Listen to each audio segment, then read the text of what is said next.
All right, strap in everyone, because today we are diving deep into Christopher Nolan's Interstellar. Ooh, excellent choice. It's a film that really blends science and emotion in a way that just blows my mind, and we've got some really interesting perspectives to pull from to help us navigate this one. Oh, are we talking cosmic We conversations? are, yeah. They had a really lively discussion about Interstellar, and it's packed with insights. I love those guys. Yeah, they're great.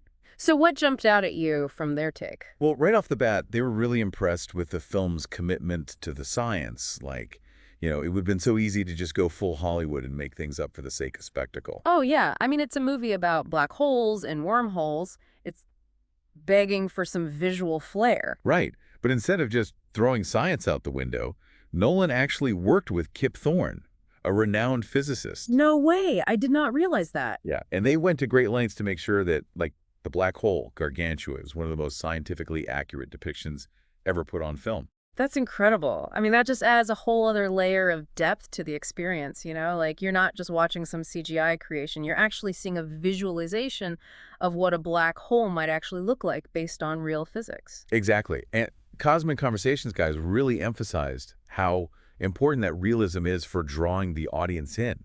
It makes the awe and the danger of a black hole all the more powerful. Oh, absolutely. It's like the difference between reading about a hurricane and actually being in one. And speaking of intense experiences, they also talked about how the film handles time dilation and, oh man, it's mind-boggling. Oh, yeah. Time dilation, that's where things start to get really trippy. Yeah, this scene on Miller's Planet, where a few hours for the crew ends up being 23 years back on Earth.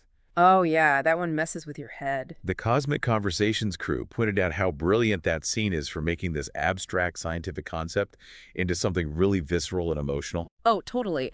It's one thing to understand the theory of time dilation, but to actually see its consequences played out like that, the way it rips apart families and relationships, man, that's heady stuff. It really makes you question, how would you handle that kind of situation? Knowing that time is slipping away so differently for you and your loved ones back home? Oh, that's an existential crisis waiting to happen. Right. And it's not just black holes and time dilation that Interstellar throws at us. We've got wormholes. We've got the tesseract. It's like Nolan is just pushing the boundaries of how we perceive time and space. He's messing with our minds, man. He totally is. And the Cosmic Conversations crew was really intrigued by that aspect of the film, the way it suggests that maybe time isn't this rigid, linear thing, but something more fluid, something we might be able to traverse or even manipulate. Whoa, that's getting into some serious science fiction territory. It is, but that's what makes this film so fascinating. It takes these complex ideas Yeah. and makes you really think about them. It's definitely more than just your typical popcorn flick. Absolutely. Yeah. But before we get too lost in the science, it's important to remember that Interstellar is, at its core, a human story. Right, you can't forget the heart amidst all the mind-blowing concepts. Yeah, and the source material really emphasized that, especially the father-daughter bond between Cooper and Murph. Oh, yeah, their relationship is the emotional anchor of the whole film. You know, it's what keeps Cooper grounded even when he's being flung across galaxies and confronted with all this insane stuff. It's that promise he makes to Murph, that love he has for her, that drives him to keep going. Love as a fuel source across the cosmos. I like it. Right. And that's why the watch scene is so powerful. It really highlights how time dilation affects them differently Yeah. and the sacrifice Cooper is making for the chance to save humanity. Yeah, talk about a tough choice, risking your relationship with your daughter for the fate of the world. But then Interstellar throws us another curveball with the introduction of Dr. Mann. Uh-oh, what did he do? Well, some critics might say he's a bit of a cliche, the scientist who cracks under pressure and becomes the antagonist. Oh, yeah, I could see that. But the Cosmic Conversations crew had a really interesting take on it. They said, Dr. Mann represents the complexities of human nature. Even in a situation as critical as saving humanity, fear and self-preservation can lead people to make some pretty shocking choices. So even the smartest people can have some serious flaws. Yeah, and it kind of makes you wonder if maybe the biggest threat to humanity isn't some cosmic disaster, but our own capacity for self-destruction.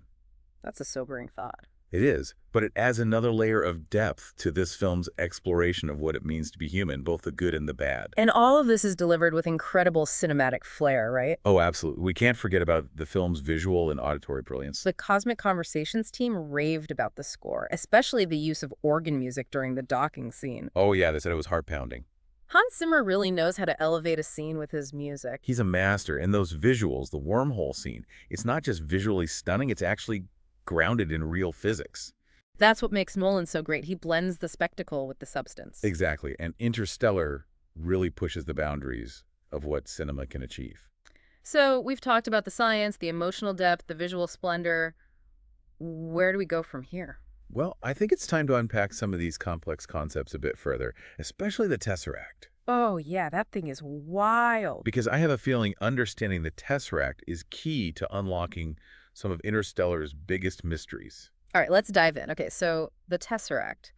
It's basically this, well, it's like a higher spatial dimension. I'm already lost. Right. It's like, imagine you experience time as a straight line, past, present, future. Okay, that I get.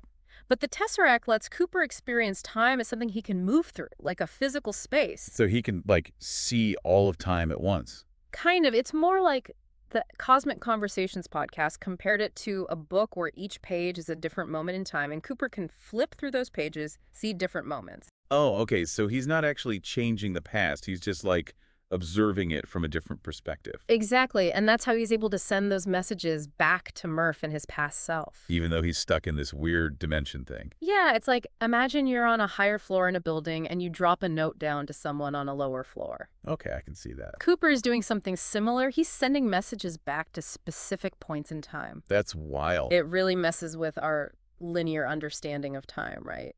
It makes you think maybe time travel isn't so far-fetched after all. Well, maybe not in the way we typically imagine it, but Interstellar definitely opens up some intriguing possibilities. And it all ties back to that central theme of love, doesn't it? Absolutely. Yeah. The film suggests that love isn't just a feeling, but a force that can transcend time and space. Like a universal constant. Exactly. Cooper's love for Murph is what guides him, allows him to connect with her across those vast distances. And it's Murph's love for him that keeps her searching for answers, never giving up hope. That father-daughter bond is so powerful, so central to the whole story. It's the heart of the film, amidst all the science and spectacle. And it's not just about the happy, fuzzy feelings of love either. Oh no, Interstellar definitely shows the painful side of love too. The separation, the sacrifice, the uncertainty of it all. Like those scenes where Cooper is watching the video messages from his kids. Oh, man, those are heartbreaking. He's witnessing their lives unfolding, but he's completely powerless to be a part of it. It's like he's so close to them, yet so utterly removed. And then there's the knowledge that he might not even make it back home. That he might have to sacrifice his own happiness for the sake of humanity. It's a heavy burden to carry. The film really grapples with those tough questions, you know? Like, what are we willing to sacrifice for the greater good? And are those sacrifices always worth it? Interstellar doesn't give us any easy answers. But even with all the darkness and uncertainty, there's still this glimmer of hope, right? That even when faced with extinction, humanity might just find a way to pull through. That our ingenuity, our drive to explore, our capacity for love, that might be enough. It's a message that resonates, especially in times when the future feels so uncertain. It reminds us of our potential, of the power of even small acts of kindness and connection. So we've delved into the mysteries of the tesseract, explored the complexities of love in Interstellar. Yeah, we've covered some serious emotional ground. But what about the science? The hard facts. Some critics argue that Interstellar pushes the boundaries of plausibility a bit too far. I can see where they're coming from. Like, is it really possible to manipulate time like that? To send messages through a black hole? I mean, we're talking about concepts that are still largely theoretical. But isn't that part of the fun of science fiction? To explore the what-ifs, to imagine what might be possible. Oh, totally. I think science fiction often serves as a catalyst for scientific exploration, you know? It pushes us to think beyond what we currently know. It inspires us to ask new questions, to seek new knowledge. And even if Interstellar isn't completely scientifically accurate, it still gets people thinking about these complex concepts. Like the nature of time, the possibilities of higher dimensions, the power of gravity. It makes you want to learn more, to dig deeper. And that's a good thing. Absolutely. Interstellar isn't meant to be a science textbook. It's a work of art that uses scientific concepts to spark our imaginations and fuel our curiosity. And who knows, maybe it'll inspire the next generation of scientists and astronauts. Speaking of inspiration, we can't forget about the film's visual brilliance. Oh, the visuals are stunning. The wormhole sequence, for example, it's not just beautiful, it's based on actual scientific models. That's what I love about Christopher Nolan. He doesn't just go for spectacle. He grounds it in reality. He blends the art and the science seamlessly. And he's not afraid to ask the big questions, you know? What is consciousness? What is the meaning of life? Interstellar tackles these profound themes head on. It's a film that stays with you long after you've seen it. It makes you think, it makes you feel, it makes you question. It's a film that demands multiple viewings, multiple discussions. And that's the mark of truly great science fiction. It sparks conversation, it ignites our imaginations. So we've covered a lot of ground: the science, the emotion, the visuals, the philosophical implications. Oh, we've really gone deep. But there's one crucial element we haven't talked about yet: the ending. Oh, yes. The ending of Interstellar. It's both satisfying and thought-provoking. It ties everything together, but it also leaves you with some lingering questions. It's an ending that sparks debate, invites interpretation. So shall we unpack it? Let's do it. Ah. Okay, so remember how Cooper gets rescued near Saturn after that crazy journey through the tesseract? Oh, yeah. He wakes up like decades later, and the world has moved on without him. Time dilation strikes again. It's heavy stuff, but then we find out about Murph. Ah, yes, Murph. She's the key to it all. It turns out that she's the one who solved the gravity equation, the one that's been plaguing humanity. Using the data Cooper sent through the watch. Yeah, exactly. It's mind-blowing. I mean, it makes sense, right? She's a brilliant scientist. And she was driven by her love for her father and, this belief that he would find a way to help. It's a testament to the power of human connection, even across these incredible distances and, mind-bending time stuff. And it really shows how science and emotion are intertwined. They're not separate forces. They work together. Totally. Interstellar really highlights that. And the Cosmic Conversations folks were really struck by that, too. How Murph's scientific breakthrough is fueled by this deep emotional connection. It's a reminder that science isn't just cold, hard facts. There's a human element to it, a driving force. A passion, a purpose. And in Murph's case, that purpose is saving humanity, and she succeeds. She does, and it's a really hopeful message. Even when faced with extinction, humanity's drive to explore and understand can lead to solutions. It's about pushing beyond our perceived limitations. Interstellar is all about that, isn't it? Challenging the boundaries of what we think is possible. Both scientifically and emotionally. We see it with Cooper, venturing into the unknown, risking everything. And we see it with Murph, staying behind, working tirelessly to solve this impossible problem. They're both heroes in their own way.